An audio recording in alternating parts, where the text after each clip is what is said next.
Hi, this is Nana Visitor, Major Kira Nerys from Deep Space Nine, and you are listening to the biggest little show this side of the Gamma Quadrant, the Trek Geeks podcast with Bill Smith and Dan Davidson.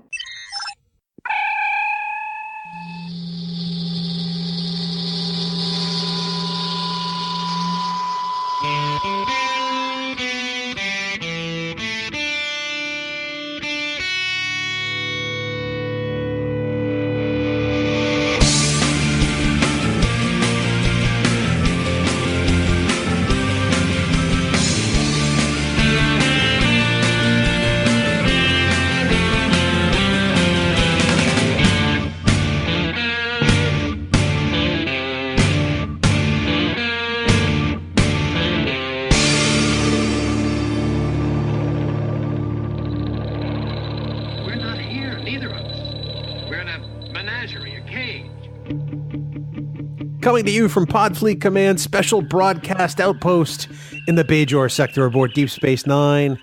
It's Trek Geeks, your independent Star Trek podcast. Greetings, everyone, and welcome. This is episode 130, and I am your co-host, Bill Smith. We're excited you're here. Thanks for downloading.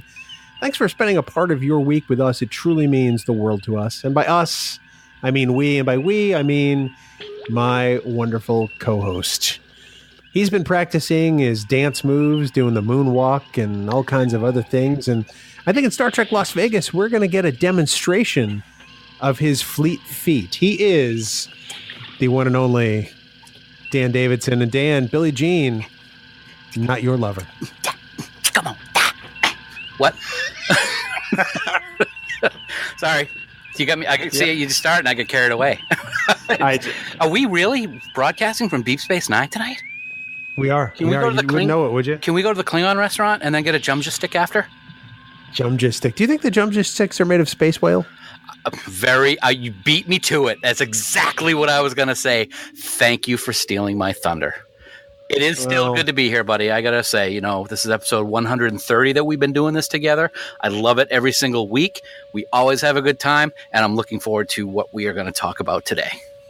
That's right. Tonight we're going to consider the emissary to the prophets, he who is Benjamin Lafayette Sisko, captain, or starting off as commander and then eventually captain of Space Station Deep Space Nine. It's I think it's going to be a great discussion. Sisko is a character that you and I have loved pretty much since the get-go, and he's probably one of the most layered and complex characters in the whole of Star Trek. I think he's one of the best characters in all of Star Trek because he has so many layers. I mean, he's not just a captain, and he's not just a father, and he's not just dealing with one thing or another. And that's what I love so much about Deep Space Nine and especially Sisko, is that there's so much to peel of that onion, so to speak, a little Shrek reference in there nice and early in the podcast. But I can't wait to talk about all the different things we're going to be talking about. Absolutely. And Dan, people may have their favorite captains. They may have their favorite Sisko moments, as we're going to talk about some of those later ourselves. How might they get that information to us, my friend? Well, it's easier than ever to get in touch with us, Bill. All those listeners can head right on over to trekgeeks.com/contact, and there they will find a variety of ways to send us their thoughts. And you know what? Both Bill and I want to hear from you people, so please make it so. You can leave us a voicemail, you can Skype chat us, or you can even fill out the contact form and leave us a message about anything that may be on your Star Trek mind. Plus, don't forget, you can click the big blue button on the right-hand side of the website and leave us a voice message using SpeakPipe, which is very, very cool. Somebody actually did that last week, and we had a great time listening to that message. So please make it so, as I just said. And don't forget, we would love it if you would join our official Facebook group, Camp Kittimer. There is always great Star Trek stuff going on over there every single day, whether it's pictures, contests, polls, you name it, it's there. We love it. Plus, as a member of Camp Kittimer, you're going to get early access to the Trek Geeks podcast. To join the group, just head right on over to facebook.com/groups/Camp Kittimer. And one of our wonderful admins, Heather, Jackie, or Dan, will let you right in to join in on all the fun. But remember that any messages or comments that you leave us... Oh, wait a minute. Sorry, wrong show. That you leave us in any of these places will be used in a future episode, Bill. See, I haven't expected you to do it as Schwarzenegger. Oh, Oh my God, that would have been awesome. I forgot. Get to the chopper. Get the hell out of here. Wow. I'm starting to laugh already. Oh my God. Here we go.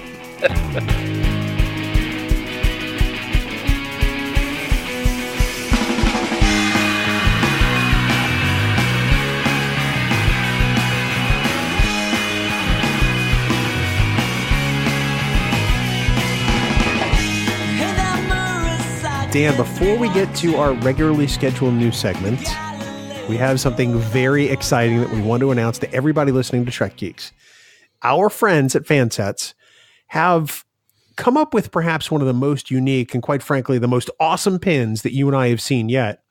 And what's even more awesome, Dan, is they want to give some of these beauties away to our listeners. Yes, indeed they do. And you're right. It is one of the most awesome and unique pins we have seen. So I'm going to give you a brief description of what it is. In a nutshell, it's called the To Boldly Go pin. And it looks like an old style 1970s television. And on screen is the opening credit scene from Star Trek with the Enterprise passing over a planet with the words "To boldly go where no man has gone before." It is absolutely beautiful. It is breathtaking. And it just makes me think of when I first started watching Star Trek back in the 70s.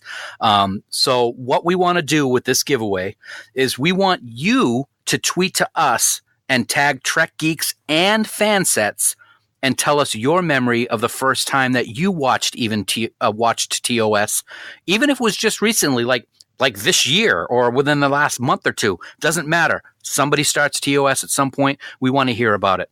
All we want you to do is use the special hashtag FanSetsBoldlyGo. And next week, we're going to pick 3 random participants to win this truly amazing collectible bill. And I'm very excited about this. You know, Dan, I'm going to make a command decision here as the executive producer of Trek Geeks, and I tell you what we're going to do here.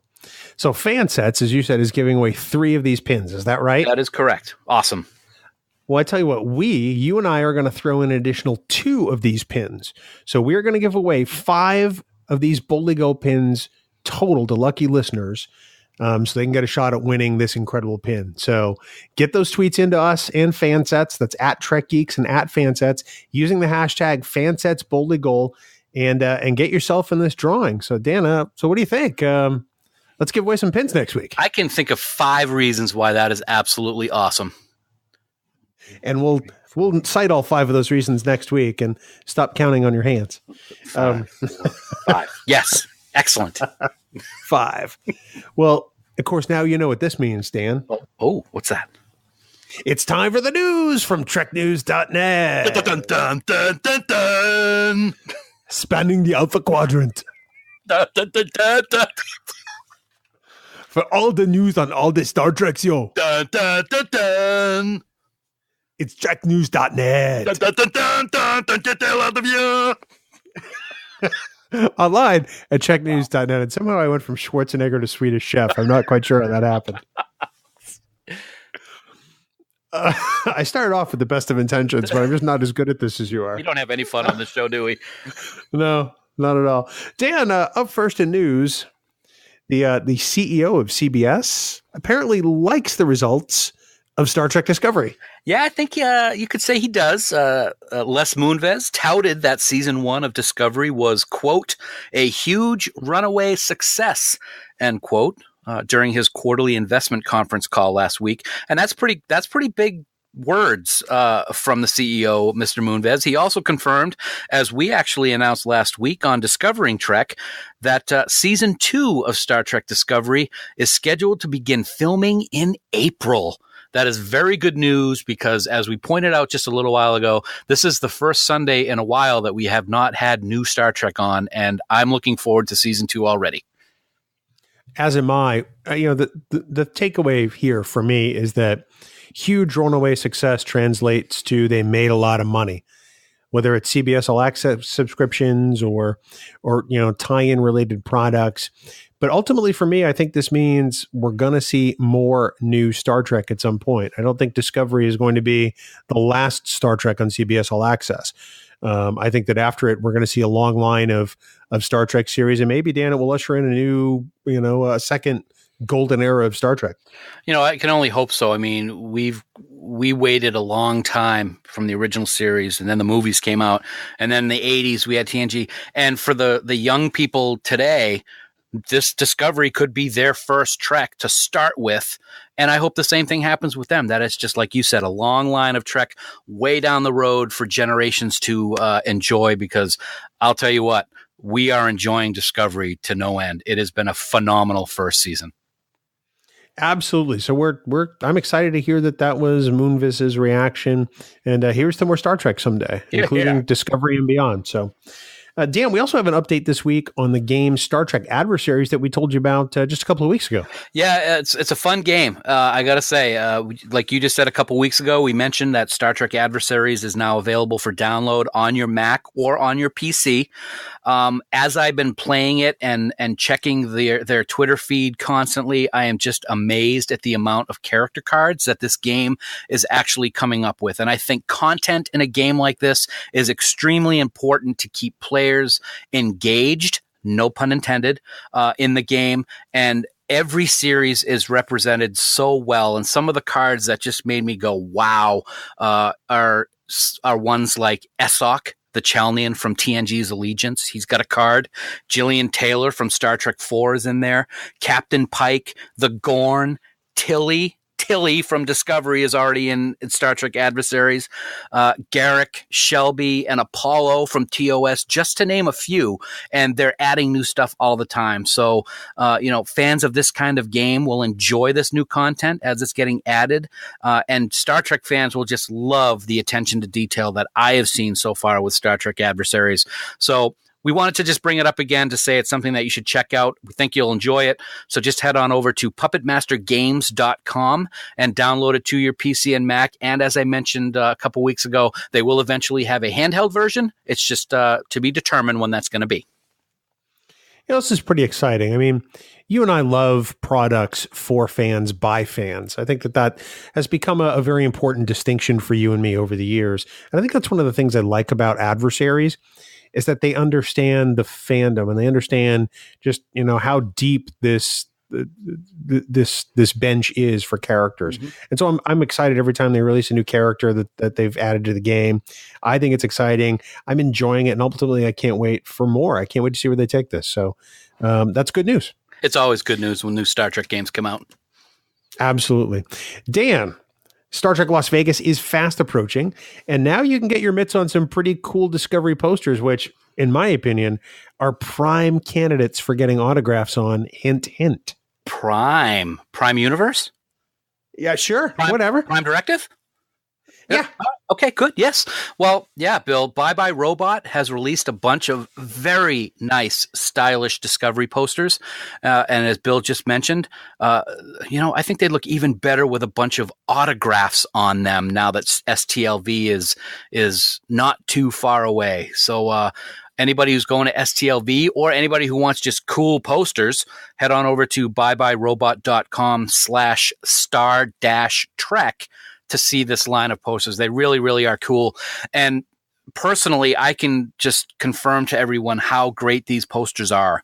A couple of years ago, when I went to my first STLV with Bill, he very generously gifted me with a Deep Space Nine poster by this same group at byebyerobot.com. And I have used that to get all of my Deep Space Nine autographs so far. And the poster and the autographs added to it looks stunning. It really does. The artwork is fantastic. The fact that you've got so many signatures on that thing now just makes it that much more special. And I'm glad that you're going to have a chance to hopefully fill that up. So that's pretty fantastic. Dan, lastly in news, this is a subject that's near and dear to our hearts, and especially, well, hopefully the hearts of our listeners. There is finally a release date for the brand new 5-year mission album, Year 4. What? Yes. Can you believe it? I can believe that because you shared that information with me just a little while ago. We are very excited. We talk about it every week on Trek Geeks. You hear all their music here on Trek Geeks and on Discovering Trek. We love 5-year mission. And on April 27th, 2018, that is February, March, less than maybe a little bit over 2 months away, you are going to be able to listen to the brand new songs brought to us by our friends over at 5 Year Mission. And we are so excited about this and can't wait to start downloading those tracks. We know they're having a release party on that day, and that's pretty exciting. There's details about that on their 5 Year Mission Facebook page. And in a couple of weeks, I think that we may be seeing or hearing Fark on these very podcast airwaves, as it were. He may be joining us at Podfleet Command for an episode of Trek Geeks in advance of Year 4 dropping, I've heard, allegedly. I've heard. Maybe we'll talk about that a little bit later when we talk about the up-and-coming things going on the Trek Geeks podcast. Maybe. Perhaps. Allegedly.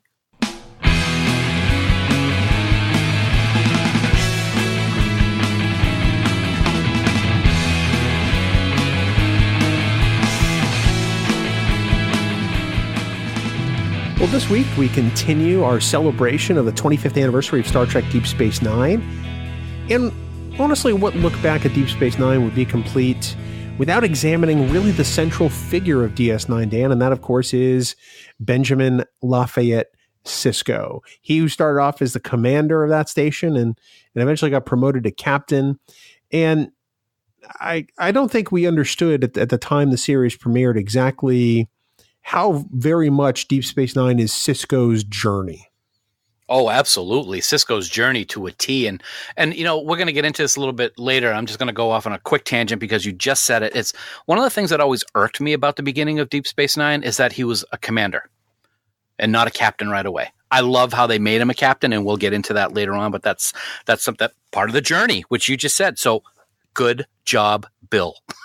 Thank you. In fact, I was going to talk about that too, because I was annoyed when they made him a commander.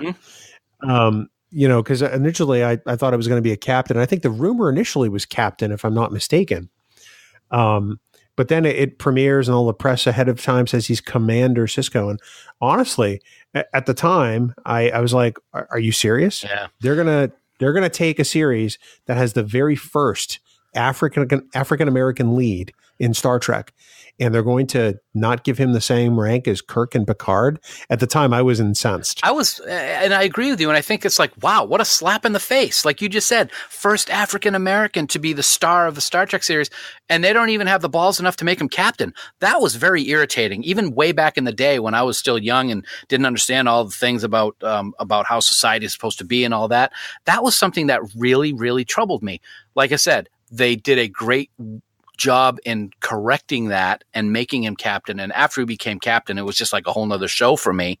But at first it was insulting and aggravating at the same time. Yeah, I have to agree with you. Although I think the thing that saved that announcement for me was realizing who was cast as Benjamin Sisko. I was a big Spencer for Hire fan. I love Avery Brooks. And when I found out he was cast, I turned on Deep Space Nine that night, and I'm like, who's this guy? Because to me, at least at first glance, I'm like, that's not Avery Brooks, is it? Spencer. Yeah, and that's another thing we're going to get into is the whole look of Sisko at the beginning of the show. But you're right. I was a huge fan of Spencer for Hire as well. And one of the reasons I was such a fan of that show was Hawk. So when Avery Brooks was cast, I was very excited and was looking forward to seeing a Hawk-type captain / commander on Deep Space Nine, and that certainly isn't what we got, at least at the beginning. No, not at first. And honestly, Avery Brooks wasn't really interested in doing Star Trek initially, which I think is the really kind of amazing thing. His agent first told him there was a role available, and he laughed because he figured he was going to have to wear prosthetics, which he had no interest in doing, which I find incredibly comical. After he found out the role was human, this is coming from Memory Alpha now, he still was literally unconvinced. And, he didn't think it was going to work. Which I think is hilarious. He goes on to eventually be one of the most storied captains in Star Trek history, and certainly one of the most talented actors to ever be a part of Star Trek. Well, I find that very interesting because don't you think that you could possibly say that about every captain in the majority of the series. I mean, I don't think Shatner thought it was going to be all that thing. I could be funny and quote, it was just a job he did as a lark for a couple of years from the Saturday Night Live skit. And I think that Sir Patrick Stewart has said similar things about what he thought it was going to be like being this captain on this science fiction show. And of course we have Avery. And then, we also saw what happened with the disastrous first few weeks of Voyager with, before they brought Kate in to play the captain. I can never pronounce her name correctly, who was originally cast to play the captain. But she quit after only a couple of days of shooting. So I can certainly see why Avery might have thought that, but boy, am I glad he stuck with it because, as you said, he's one of the most amazing captains in Star Trek history. Yeah, and personally, he's my favorite captain. I have to say, as much as I grew up on TOS, and I love Captain Kirk. I mean, Captain Kirk was my boyhood hero. Captain Benjamin Sisko, for me, is the captain I go to first. He's my captain. And I think that kind of blew me away when I realized that had become the case because I was such a diehard TOS fan. Yeah, he's my captain also. I love Captain Sisko. I love what Avery did for the character of Sisko. He's the most real person as a captain. We have, Kirk is the macho guy and Picard is the diplomat. I'm sure we're going to get into the conversation about the different layers that Sisko had on Deep Space Nine, and to get back to Voyager again is Janeway's just trying to keep her crew together to get them home, so to get the crew home. So that was very difficult for her to be a multi-layered person leading the crew, and I think that Avery as Sisko was able to show that very, very well in Deep Space Nine, and it's one of the reasons why he's my favorite captain as well. Absolutely. Kirk and Picard absolutely have layers. We don't mean to paint them as necessarily one-dimensional characters because they certainly are not. Right. But there were qualities of Sisko that made him markedly different from either of his predecessors at the time. Kirk was a starship captain first and foremost. Picard was an explorer first and foremost. Although I suppose some could debate that, and that would be fun discussion. But if you think about it, Benjamin Sisko is a father first and foremost, and he wears that role in his sleeve the whole time. Oh, absolutely. I think one of the things that was so incredible about that fact is that he not only was a father, he was a single father who just lost his wife. Well, not just lost, but in the Battle of Wolf 359. So now he has all these new responsibilities that are being thrust upon him in an area that he doesn't want to be in. Plus, he has to raise his son, who he shows his love for, unlike anything we've seen in Star Trek. It's one of the most beautiful relationships in all of Star Trek. And I've said this before on Trek Geeks and at STLV and in other places, because it is the most unconditional and beautiful love. And as I've said, probably the most least dysfunctional family relationship in all of Star Trek. I love the relationship between Benjamin and Jake, and I really appreciate that this is what sets him apart from those other captains. I agree, and I also love the relationship that obviously Sirach and Avery had to bring that closeness and love into two fictional characters. You can't just do that unless you have a real bond between you, I would think. I'm not an actor, but I mean, in any interview that I've ever seen between the two, they really, really enjoyed working together and had a genuine love of each other, which I thought was really special. Absolutely. One of the other things that I think sets Sisko apart from Kirk and Picard are the fact that he's a true friend. He has a closeness with Dax in particular, and he has a relationship with the rest of the senior staff that Kirk and Picard just don't enjoy. They don't let themselves enjoy, I should say. Picard kind of comes to this realization at the end of TNG and All Good Things when he sits down at the poker table, but he always kept that crew at a distance. Yeah, I absolutely agree with that. And it was very evident and then it was even more evident when you saw the regret in Picard's face in the final episode when he said that he should have done this a long time ago when he came and played poker with the rest of the senior staff. And you're absolutely right. Kirk, had a very close friendship with Spock, obviously, and with McCoy. But I think it was a little bit different with Sisko and especially Dax. As you said, of course, the Dax character has so many layers as well and so many lifetimes. And there's that history between the two. But Kira, there's a special closeness there. And I think that's partly because of the whole emissary aspect of the Sisko character. But I've always especially appreciated the relationship that Sisko and Odo had. And even to a point, the relationship that he had with Quark, which was not a very, well, let's just put it this way. It was an interesting relationship, but it was something that we did not see a lot of in earlier incarnations of Star Trek, if that's the right word. They were chanting. Fantastic. No, I think you're right about that. I think Sisko's relationship with his crew seems a bit more familial to me. Mm-hmm. At least, at first glance. And as you watch the whole of the series, I think that becomes true. Like the episode where he's cooking dinner for them. Right.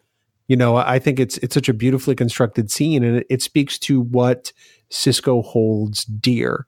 Not just those relationships, but meals with the people close to him. I thought it was a nice touch on the character. I think it's good to have that part. And I also think that it's good that he was the boss when he needed to be. And you saw it a lot, especially, unfortunately, maybe. We always saw it a little bit more with O'Brien when he had to be dressed down for whatever reason. But he was also at the same time that close friend, a very same description with O'Brien. In one scene, he's dressing him down, and then when O'Brien asks a question, Six was like, oh, I must have missed that. And of course, I'm talking about Captive Pursuit, but I like how he was able to do both in the same scene. I thought it was a great way that the character was built. And then when you look at Benjamin Sisko, in addition to all the other qualities that a Starship Captain normally has, unfortunately, he also has to be a soldier. That's something that Picard and Kirk don't necessarily have to do. And I'm sure that it's a role that Benjamin Sisko took on reluctantly, and probably the most reluctant role of his career, other than the one we'll talk about after this. But he had to fight a war, and the safety and security of the Alpha Quadrant hung in the balance. Not only did it hang in the balance, he's a soldier, but it pretty much hung on his shoulders. He was pretty much the leader of the battle during the Dominion War in terms of strategy. And, he did report to the Admiral, but it was pretty much his burden to bear for everything that was going on with the Dominion. And that's one thing that we never did see with other versions of Starfleet captains, is they didn't have to deal with not only a war, but a really long and bloody war. Yes, I agree with that. And all of these qualities, I think, are, for me, what makes Sisko probably one of the most compelling and interesting characters. But I think it's his more grand role as the emissary of the prophets that I think rounds him out into, for me, the most interesting of the captains to date. His relationship with Bajor is kind of an interesting one, and it definitely had an evolution. Oh, no doubt it had an evolution. And as we saw in the very first episode of Emissary, it wasn't one that he was comfortable with or wanted anything to do with. However, over the evolution of 7 seasons and all the different things that go on in his life, you see that it became the central core of his existence. And I don't know if I'm overstepping this, but did it overstep his belief in Starfleet to a point? Because I think it kind of did. What about you? I think at some point it had to. I think the more he became comfortable on Deep Space Nine and with and among Bajorans, I think the more he had to accept this role, and it kind of did overshadow his role as a Starfleet captain. Absolutely. I mean, I believe there was an episode, and it's escaping me right now because of all the history I've been doing about reading about Sisko this week. But the episode where he is uncovering the ruins in the caves, and the admirals are giving him direct orders of what he needs to do, and he's basically not even listening to him while he's being talked to. Because he's so focused on being the emissary and having to understand what the writings mean and this, that, and the other thing. So it was interesting that he had to balance it. And in some ways, he didn't balance it all too good. At what point did you feel that Sisko sort of became your favorite captain? Did you know it right away, or was it after Deep Space Nine had finished, or do you recall, was it a particular moment or episode? I will say that I know that it wasn't at first. I didn't like the look of Avery as Captain Sisko, and we talked about that a little bit at the beginning. And not to take anything away, and I don't mean to be disrespectful because I'm sure it's going to come out wrong. I hated his hair. I did not like the way that Sisko's hair was when he had it. When he went bald and got the goatee, he was badass, man, and I loved him. It was that hawk thing that I talked about a while ago that I really like to see, and it was as if his whole demeanor and confidence changed. Not when he got captain, because he got captain before he made the visual change. When he made that visual change to the look of him, he looked like a completely different person in many aspects to me. And that's when I really, really loved the character. I will say, to, contradict myself a little bit, I think The Adversary was the episode that really made it for me, when the changeling is loose on the Defiant and is trying to start a war with the Zenkethi, I believe. I love that episode, and I think that's the first episode that he's captain, and he really shows what he can do as captain. And I think I got my facts straight, but like I said, there's been a lot of reading this week. A lot of reading. I think for me, I don't think I realized it until after the series had finished. You get to the end and you realize that Sisko's journey is certainly a different one from all of the other captains in hindsight and in the captains to come. And you realize exactly what this series meant in terms of the journey of Benjamin Sisko, because it truly is his story and not necessarily a story about seeking out strange new worlds. And I think when I realized that, I was really quite surprised. Although I'll tell you, to this day, there's a Benjamin Sisko action figure on my desk at work. Yes, there is. Because I feel that tied to the character. He's one that I think that is important in Star Trek. And there are just so many great scenes and great episodes for Sisko that I thought it'd be good to talk about some of those now. You and I have compiled lists, and you compiled your list, and then I read your list and said, I'm going to pick ones that are purposefully very different from Dan's. Mm-hmm. Because you hit some of my absolute favorites. I'm not going to lie, but we can start talking about your list and the reasons why. Before we do that, I want to bring up one thing that you just mentioned in regards to what makes him my favorite captain. I'm going to get a little sentimental, and anybody who's listened to the show, especially the Captive Pursuit episode, will know what I'm talking about.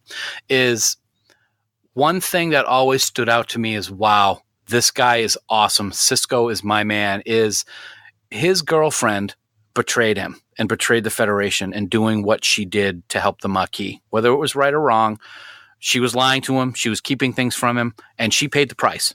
And she went to a penal colony or a prison or whatever they call it in the future for a time. And when she came back, he was right there for her. He gave her that second chance, and it was the best thing about him.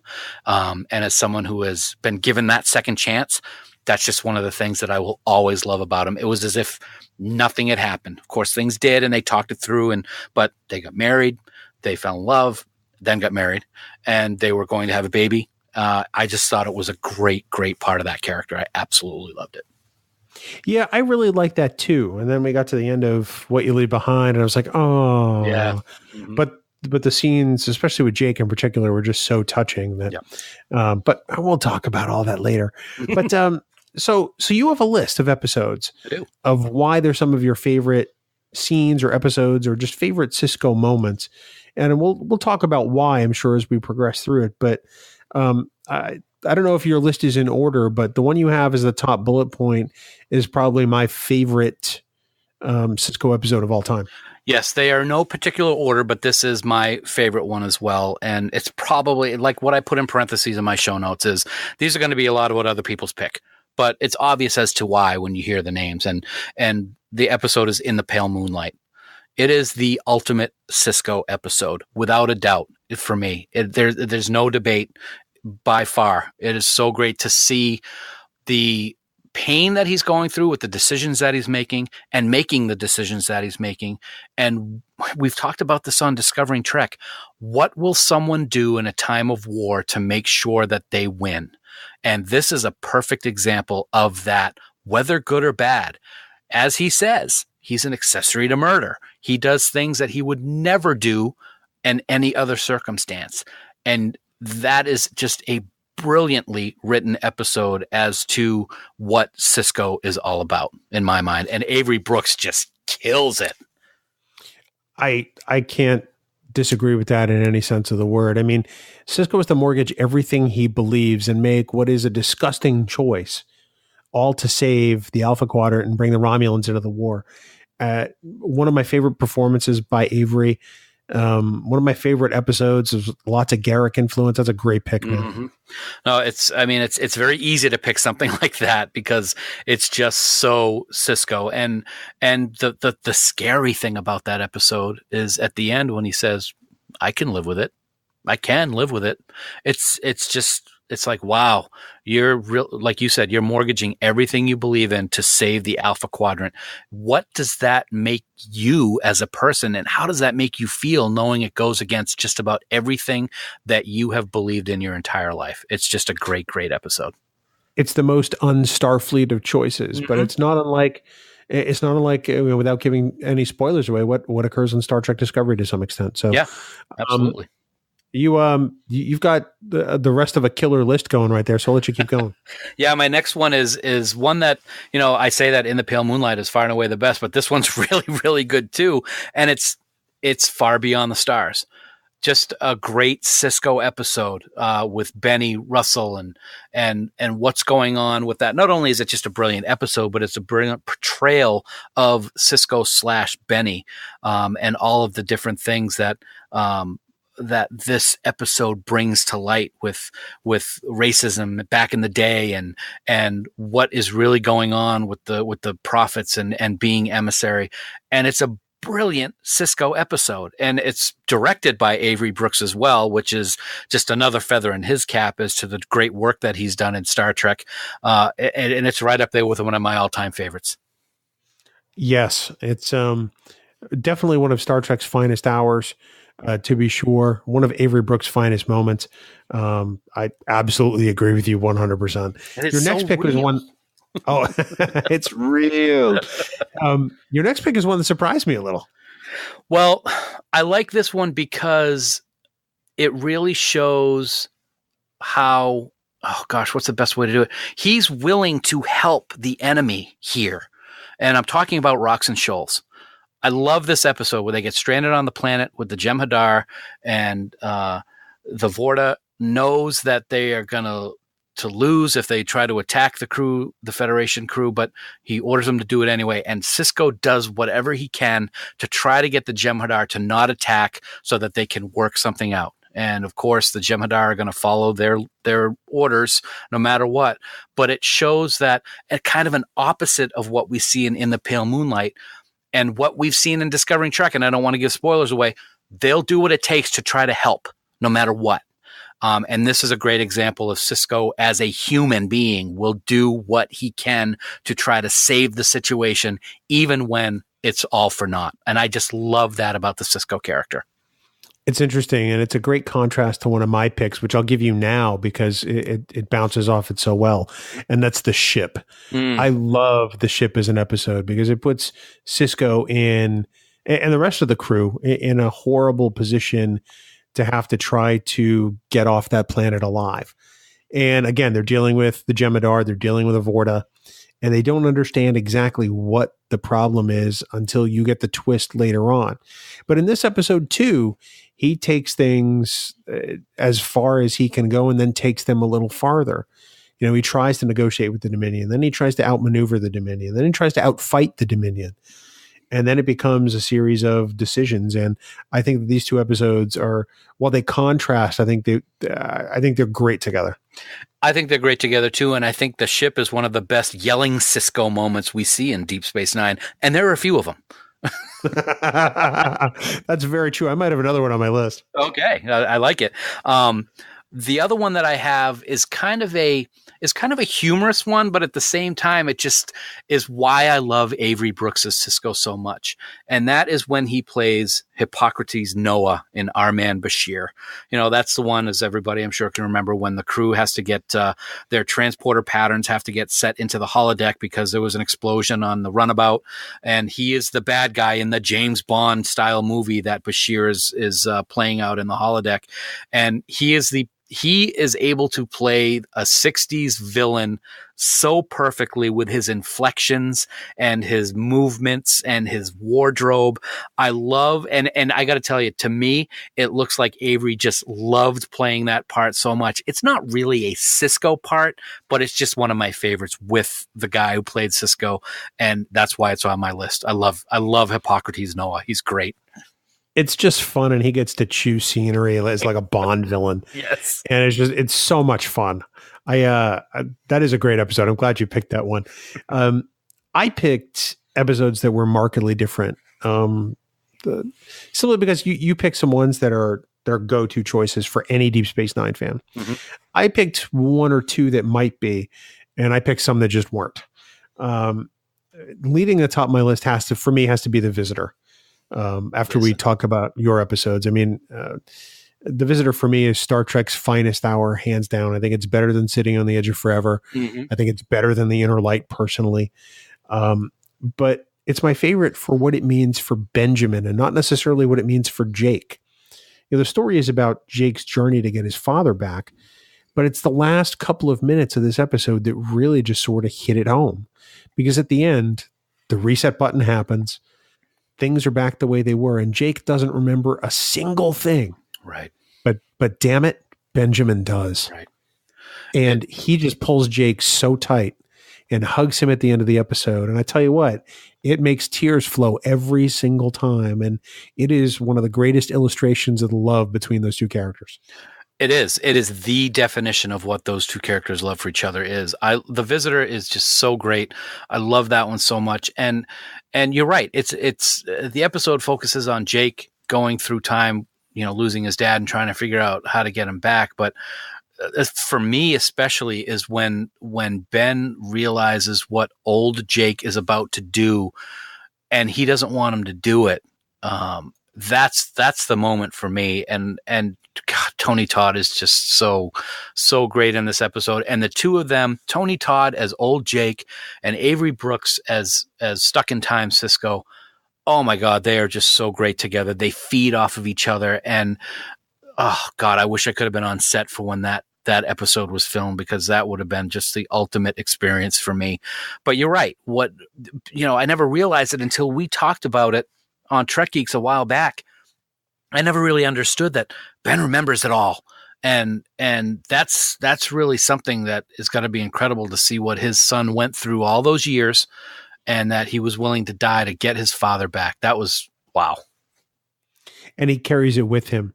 Mm-hmm. From who Benjamin Sisko is, that this is going to be something that is in his mind every time he looks at his son. Mm-hmm. And it's going to make him love him even more. So, my next episode it has Yelly Sisko, man. Yeah, he definitely does some screaming at this one, and it's For the Uniform. We're going to talk about, or really in a few weeks, we're going to break down the entire Sisko versus Eddington trilogy, because really there are 3 key episodes in that dynamic and that relationship.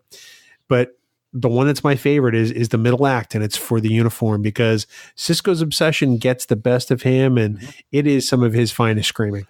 We talk about finest screaming. Very nice. We've talked about in the past Kirk's obsession in Obsession and in Conscious of the King just last week. But boy, that gets trumped in a big way by Sisko's obsession with Eddington, because he destroys an entire planet for the sake of argument. He poisons it just because he's trying to get this guy. And if that's not the most un-Starfleet thing you can think of, I really don't know what is, because that certainly goes against any rule book I've seen with regards to Starfleet and Federation law, don't you think? Oh, you can't put the cork back in that bottle, man. He breaks just about everything Starfleet stands for. all the critique and criticism we've heard of Discovery and some of the choices that were made on the show, Sisko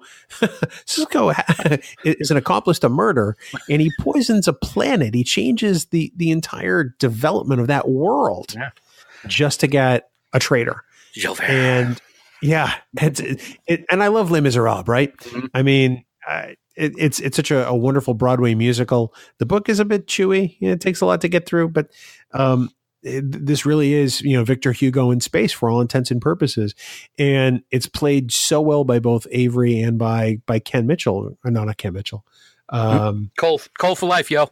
I know. I was thinking, I was thinking Team Cole for life. But it's a remarkable episode. It is very, very good. Very good pick. And it is Yelly Sisko, like you said. That's very, very good. And I should have said Ken Marshall. That's what I really meant. I was trying to look it up without being too, noticeable. Marshall Mitchell. I knew I'd get it right. He's the guy who played Marco Polo in the 80s. So, but yeah, no, I think it's a great illustration of the lengths that Sisko will go to because of his Starfleet uniform. Just because he's a father first and foremost doesn't mean he takes his uniform lightly, because he certainly doesn't. And this episode is the best example of that, I think. Don't you think that also makes him kind of a little scary? Because what's going to happen next? I mean, if what didn't happen happened at the end of the series in season 7, if there was another situation, what do you think you could have done? I mean, it's a valid question, I think, because I'm not saying that what he did was wrong, kind of. Well, I don't think that in the Pale Moonlight was wrong. I kind of think Poison the Planet was wrong, but he's willing to do whatever it takes, and that can be a little crazy sometimes. Well, that's something we'll get into in a few weeks when we talk about that episode specifically as sort of the middle act of that trilogy, right? Mm-hmm.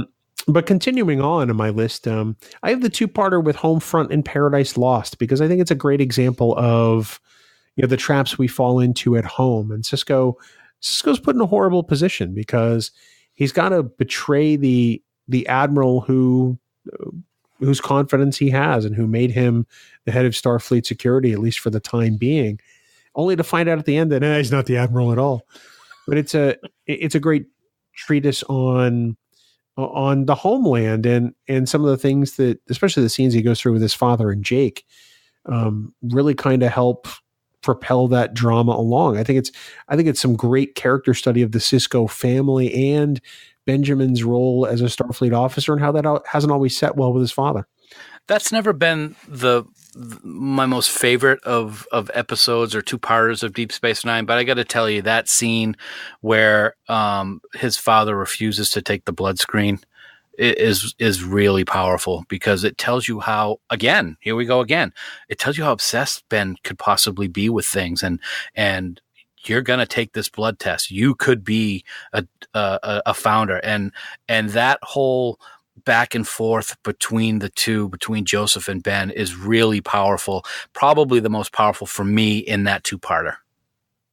Oh, it absolutely is. It's incredibly compelling, because you understand the way that Joseph feels. Mm-hmm. He's just an old guy who runs a restaurant in the French Quarter. Why should he? And you know what? He's so smart and so right. What I do is that I just find some poor guy and I keep all his blood and just give you. He's so right. Why didn't Starfleet ever think of that? Right. I mean, it's the simplest of things. It's like you can always think of these great examples of how the simplest of things could throw something completely off track. And he's right. And the other thing that's kind of interesting and intense about that episode, Ben kind of made his father have a heart attack. Yeah, I guess he did. Yeah, that's a great point. I really like this episode for what it means for Sisko, because it does create that drama between he and his father and that problem. Plus, it's not the first time we get to go back to Sisko's restaurant in Deep Space Nine. Yes. And when we come back to it later in the series, it's even deeper, right? Right. And we also get to see Dr. Brahms in command of a starship. And oh, wait a minute. Sorry. Yes, she does make another appearance, doesn't she? Hard to believe that she was almost 7 of 9. Anyway, and the last one, since I already mentioned the ship, has to be the pilot. Emissary sort of informs who Benjamin Sisko is. especially that scene where he's just ripped away from Jennifer before the Saratoga, is destroyed. Literally. Yep. Literally, Yeah. truly ripped away from her. And he spends the rest of that episode on really uneven footing, whether it's with Picard or whether it's with Opaka or whether it's, talking to Kira or just trying to get a sense of what's going on or getting Quark to stay. Mm-hmm. There is, or discovering the wormhole with Dax. There's a whole lot, especially when he meets, the wormhole aliens, the prophets, for the very first time. We couldn't have known back then that it was setting the domino for the very last one to fall in the series. And when you step back and think about it, it's crafted so well from start to finish. Yeah, there are some episodes in there that we'd probably not want to watch again, like maybe The Muse. You really don't like that one, do you? Oh, it's terrible. But someday we'll get to that in the See It or Skip It. But, Emissary is so crucial to understanding Benjamin Sisko for the entire series. It's funny because as I've talked about with you here on the podcast, it took me a while to really appreciate the Emissary. I've talked about before how for a lot of the spinoffs, if not all of them, except for Discovery, the first season or two really, it takes them a long time for them to get their feet on the ground and start running. And usually it's the start of the third season. And Deep Space Nine is no different. There are some really not great episodes in season 1 and 2. And for a long time, Emissary, I put as one of those episodes that I just really didn't like. And then I started thinking about its meaning a lot more and what it meant for the entire series going forward. And the level of appreciation that I have taken with Emissary since having that new mindset is off the charts because it really does set the tone for what Sisko is all about. Can you imagine being in some place where you absolutely is the least place that you would want to be, and you're going to be there for a long chunk of your career?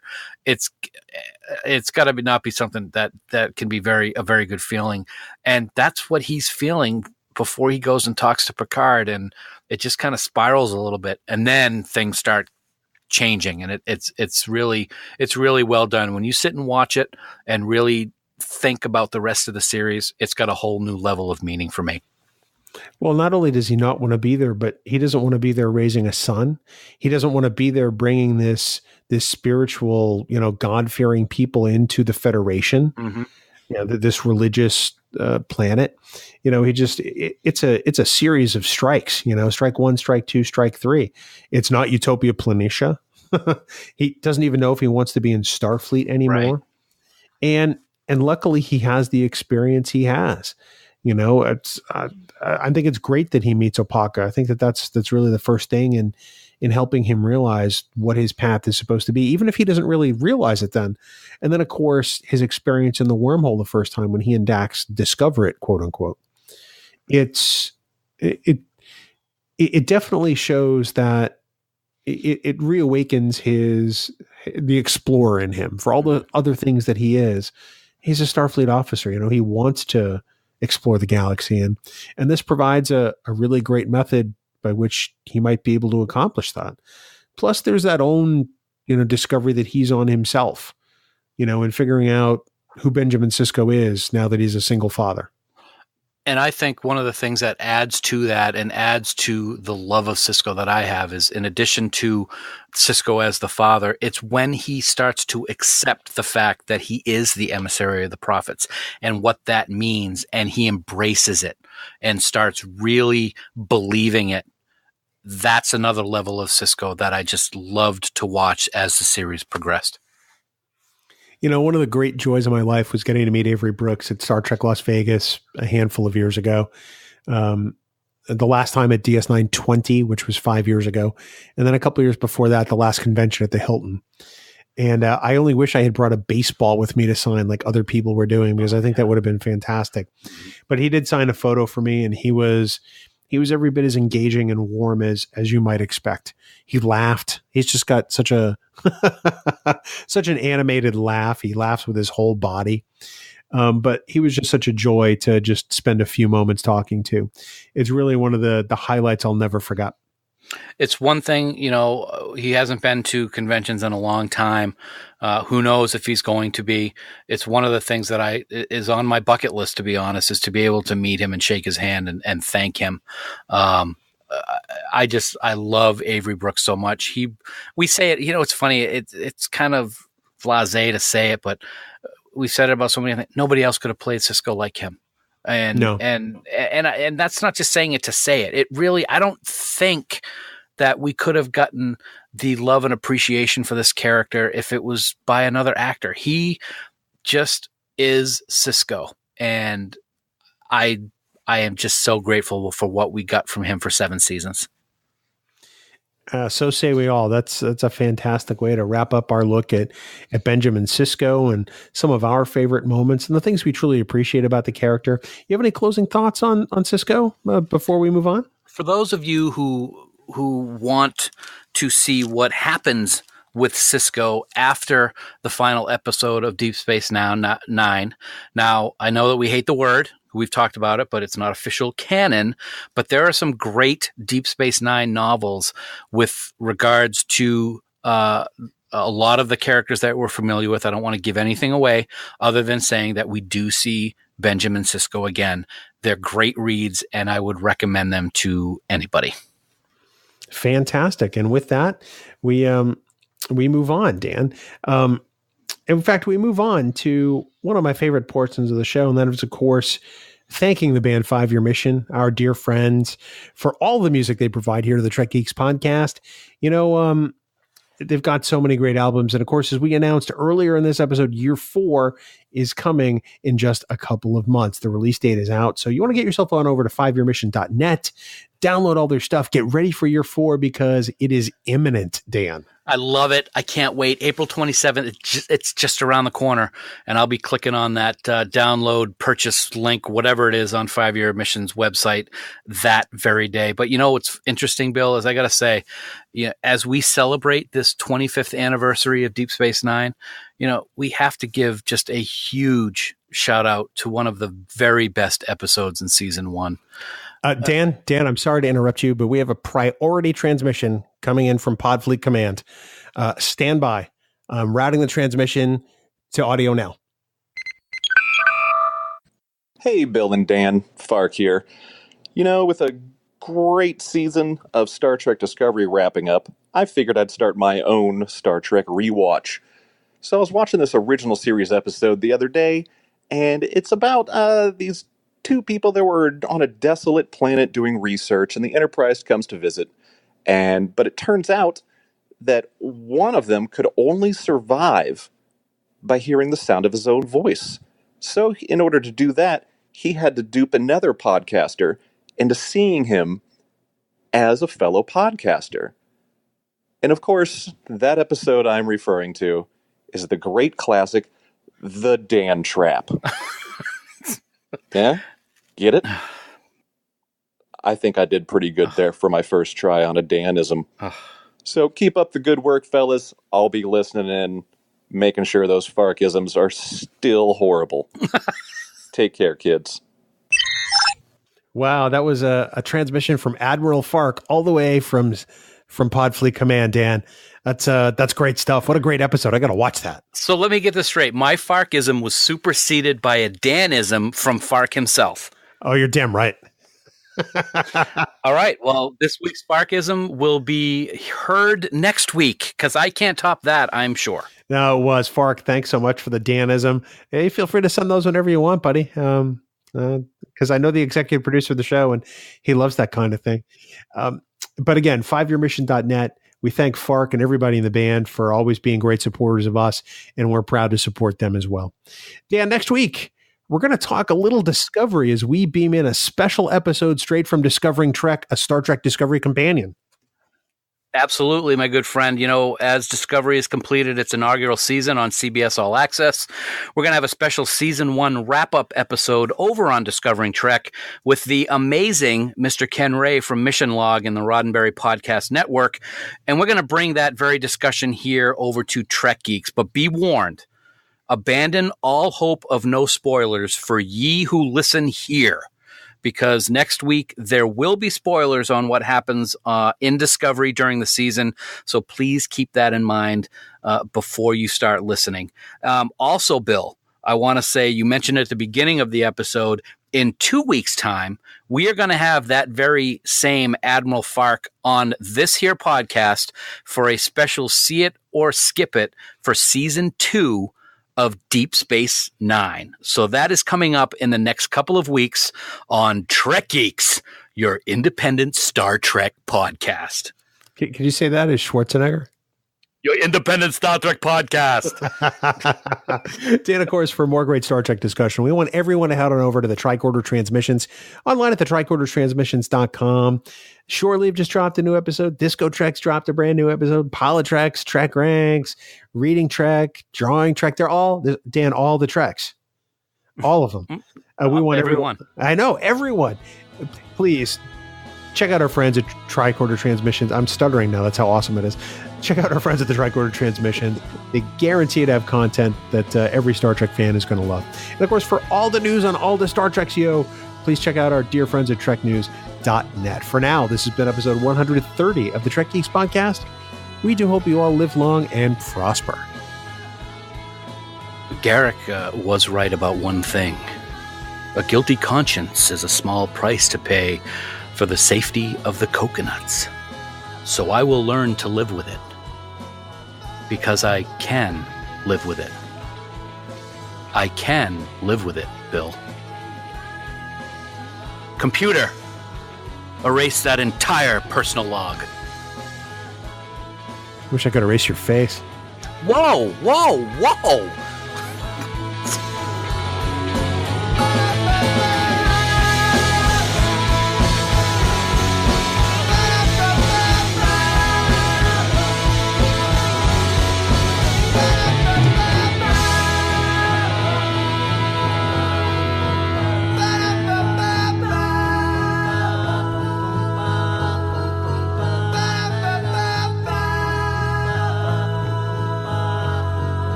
Bing bong. Wow. What Sorry. the hell was that? I just was forced to watch NASCAR, and I just don't have any clue why. Oh my God. I'm sorry. Oh, God. I mean, it was kind of cool because in the final lap, there was a crash. So the person who was in the lead lost. Sorry for the spoiler alert for maybe the 4 people that are interested. But yeah, I just cannot get into that at all. So the only time in my life I've ever watched NASCAR, I was on a business trip for work, and I had to fly to New York City on Sunday for a conference that was like Monday, Tuesday, Wednesday. And I got to my hotel room in Times Square at the Marriott Marquis. Granted, this is my first time in New York City. I'm totally freaked out because I have a horrible phobia of tall buildings, as you know. And as I'm flipping channels, the only channel that's really coming in is the one with the Daytona 500 on it. And it happens to be the Daytona 500 where Dale Earnhardt died. Okay. 20 years? No, not 20 years ago. No. Okay. In 2001. Yep. And I, at that point, I'm like, yeah, I don't think I'm supposed to watch racing. So it was your fault. That's kind of the way it felt at the time. But wow. So yeah, that's the only time I've ever watched NASCAR. I get that people enjoy it. I just don't. Yeah, I'm just not a huge fan at all. And what was kind of interesting, if there's anything interesting about it, is the guy who won tonight's race drove the number 3 car, which is the number car that Dale Earnhardt Sr. used to drive. Wow. Yeah, so it's kind of, I guess it was cool. That's kind of neat, I guess. Yeah, no, it isn't. All I know is that as we record this, it's Sunday, and it's the first Sunday with no new Star Trek until who knows when. Oh, that's kind of. It's also the first Sunday's first weekend since Thanksgiving that I haven't had to travel back and forth to Maine. That's true. Mm-hmm. Welcome to New Hampshire. Yes, it's very nice not to have to drive back and forth to and fro multiple times. I like it. Trek Geeks, a Granite State podcast. Oh, I like that. Okay. Yeah. All right. Live for your diving. I'm going to drink to that. Yes, I am right now. What are you drinking? I'm going a little simple this week. I got some vodka and some Minute Maid lemonade with mint. It's part of the. It's not something I added. That's what they sell. And it's weird. It's good. It's crisp and clean and refreshing. Lemonade, and it has vodka. That cool, refreshing drink. Yes. Sorry, a little Eddie Murphy segue. I like that. We're not going to do any Arnold this week, though, right? No. No, never. Got to get out of here. This lemonade is great. I got to have some more. So all this week, on the days we commuted together this week, I should say, because there was one day we didn't, I guess, or 2 days. You have done wall-to-wall Arnold Schwarzenegger impersonations to the point where I was laughing so hard at one point, I was practically hyperventilating, and I had tears streaming down my face. It was hilarious. And the bad thing is that we can't repeat any of the things we were saying. Although then we got on a great discussion of the Jacksons' album from the 1980s, Victory. Yep. That terrible, terrible album. Very bad album. A state of shock.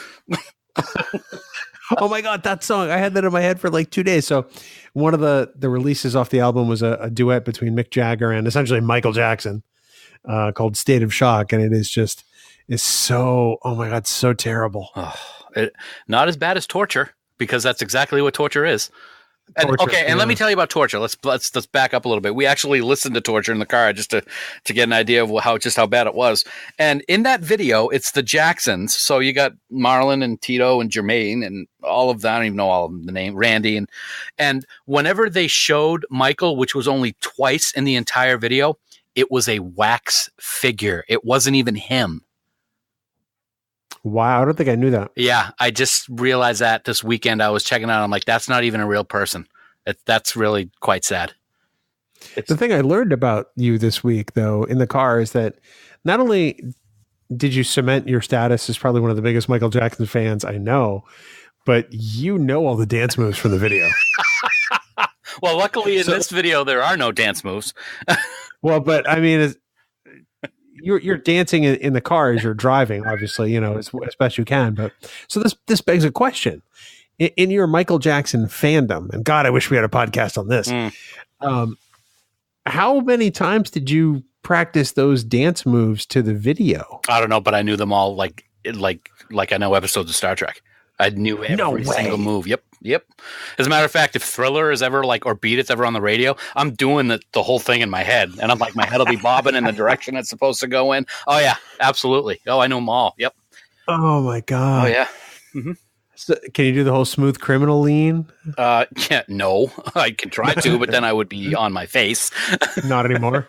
and everybody would say, Danny, are you okay? Oh, Sorry. So I've learned so much here about you. I can't believe that for 20 years I didn't know that on top of having horrible taste in music, and you also like Michael Jackson. Yeah, I was always a big fan. Yeah. Love Michael Jackson. Yep, absolutely. It's funny that we're talking about this because earlier today I sent you a video of Michael Jackson's Hollywood Tonight, which stars, it's after he died, so the video doesn't have him in it except for in flashback little images, but Sofia Boutella is the star of that, who is of course Jayla from Star Trek Beyond, and she's awesome in that video. I believe that. Oh, you did? So you didn't watch it? I haven't watched it yet. She's phenomenal in that video, unbelievable. I didn't. You ready to do this? Yes, sir. You got it.